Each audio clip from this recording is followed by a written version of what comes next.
warahmatullahi wabarakatuh. Kami mahasiswa dari Universitas Muhammadiyah Mataram dengan dibuatnya video ini untuk memenuhi tugas teknik gempa yang diampu oleh Bunda Maya Sari Dewi STMT. Bismillahirrahmanirrahim. Assalamualaikum warahmatullahi wabarakatuh. Saya akan menjelaskan getaran bebas, tak teredam dan teredam. Mari kita belajar tentang getaran bebas, termasuk contoh-contohnya teredam dan tak teredam. Faktor yang mempengaruhi amplitudo penerapannya dalam kehidupan sehari-hari. Pengertian getaran bebas itu ada 3. Yang pertama itu definisi getaran bebas terjadi ketika suatu sistem dibiarkan bergetar tanpa gangguan dari luar. Yang kedua itu frekuensi. Getaran bebas memiliki frekuensi alami yang tergantung pada sifat fisik dan geometrik dari sistem.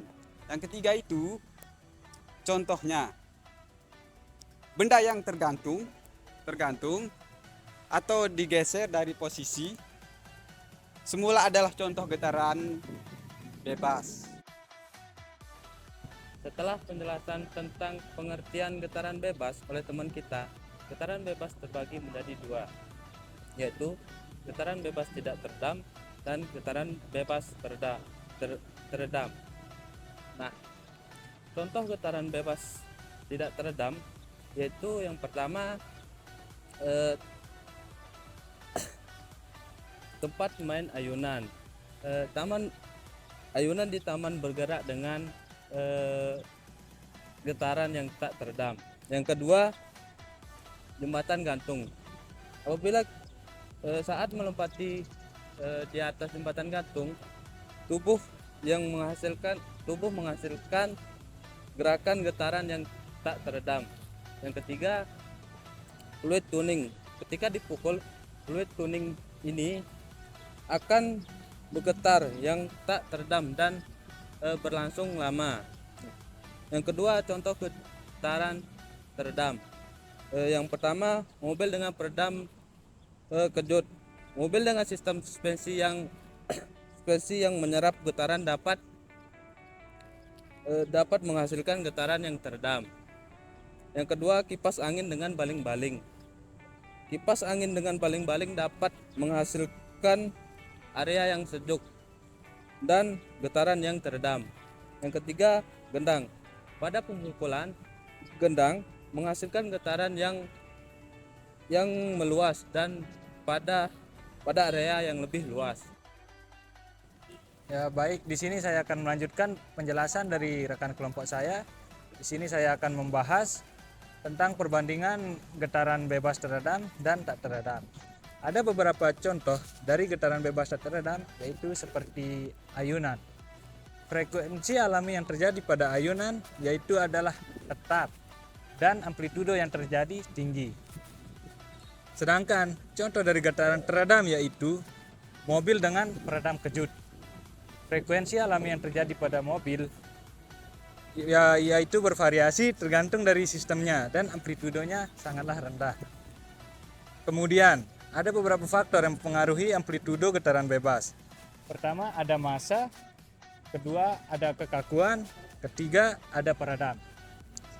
Di sini massa yang dimaksud adalah di mana semakin tinggi massa suatu benda, maka semakin tinggi juga amplitudo yang akan terjadi. Kedua, kekakuan yang dimana semakin keras atau kaku benda semakin kecil amplitudonya. Dan terakhir, peredam.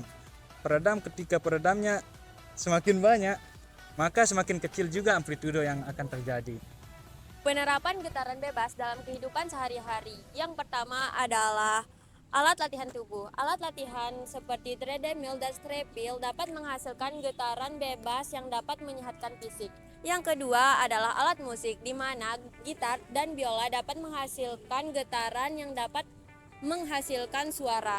Yang ketiga adalah jam. Nah, jam. Banyak jam mekanik menggunakan getaran bebas untuk menghasilkan suara detik. Yang terakhir adalah kesimpulan dan penutup. Nah, Yang pertama adalah getaran bebas dan adalah gerakan yang terjadi ketika sistem dibiarkan bekerja begitu saja. Yang kedua adalah getaran teredam dan tak teredam memiliki frekuensi amplitudo yang berbeda-beda.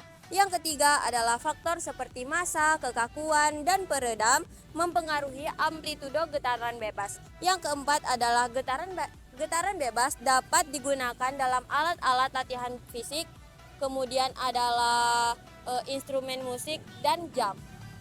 Sekian dari video penjelasan kelompok kami. Kurang dan lebihnya kami mohon maaf. Terima kasih. Wassalamualaikum warahmatullahi wabarakatuh. Waalaikumsalam.